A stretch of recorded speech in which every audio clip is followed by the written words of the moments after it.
हमारा चुनाव कभी कभी गलत हो जाता है। कथा में मैं बोलती हूँ, एक बच्चा था, उसको टैबलेट लेना अच्छा नहीं लगता था। उसको बीमार हो गया, पिताजी ने सोचा ऐसे तो टैबलेट लेगा नहीं, इसको कोई दूसरे तरीके से दी जाए।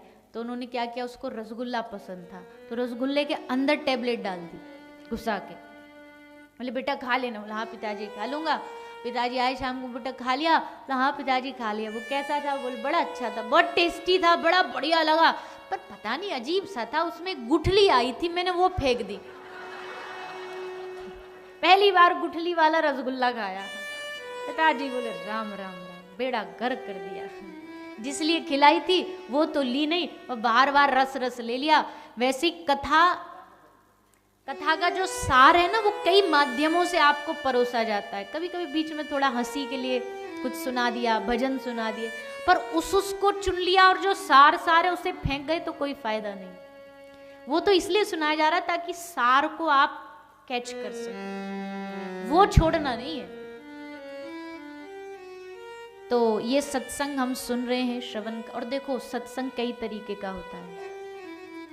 एक होता है श्रवण का सत्संग, एक होता है दर्शन का सत्संग।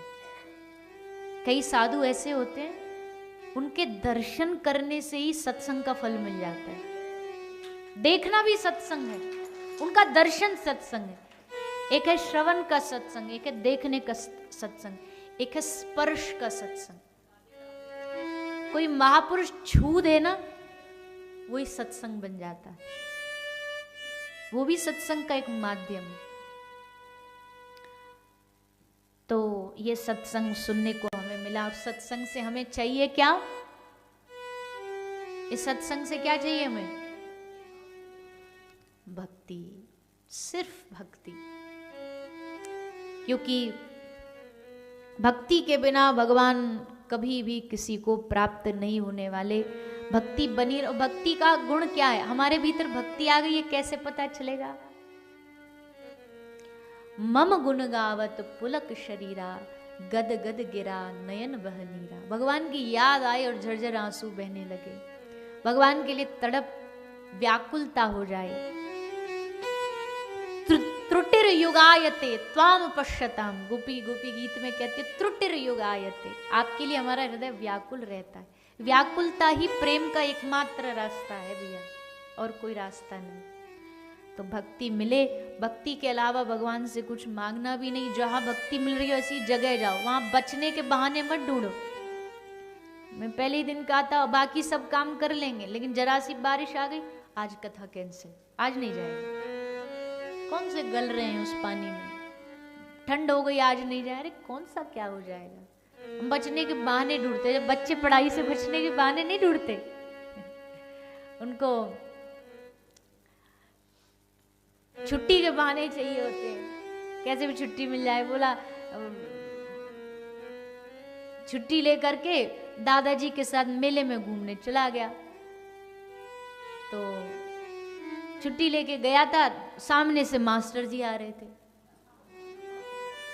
तो दादा ने देख लिया, दादा ने कहा बेटा छुप जा, तू तो लीव दे के आया था कि मेरी तबीयत खराब है, और मास्टर जी तो सामने आके देख लेंगे तुझको। बोला नहीं दादाजी आप छुप जाओ। बोला मैं क्यों छुपूं, मेरे छुपने की क्या जरूरत है? बोले हम लीव में यही लिख के आए, हमारे दादाजी गुजर गए, इसलिए मुझे छुपने की जरूरत नहीं, आपको जरूरत है, तुम छुपो। तो कितने बहाने ढूंढते हैं बच्चे पढ़ाई से बचने के। वैसे हम बड़े होके हम भक्ति से बचने के बहाने ढूंढते हैं। सूतक हो गया, नहीं नहीं नहीं नहीं, अब तो 13 दिन माला नहीं करेंगे। अब पहले ही कहा था भजन, भोजन नहीं छोड़ते, सोना नहीं छोड़ते, भजन छोड़ देंगे। ऐसे कैसे छोड़ देंगे? तो सत्संग जहां मिले वहां तो जरूर जाना चाहिए, जिससे भी मिले। हाँ बस इतना जरूर ध्यान रखें, एक चीज जरूर निवेदन है, जो आपकी गुरु पद्धति है, जो आपकी संप्रदाय जो आपको सिखाती है, अगर उसके विपरीत कहीं कोई शिक्षा दी जा रही हो, उस जगह नहीं जाना चाहिए। मान लीजिए मेरी निष्ठा है श्री ठाकुर जी में, राधा कृष्ण के चरणारविंद, और कहीं कोई ऐसा सत्संग चल रहा हो जहां ये कहा जा रहा हो नहीं कृष्ण तो मनुष्य ही थे, वो तो मानव हमारे जैसे ही थे।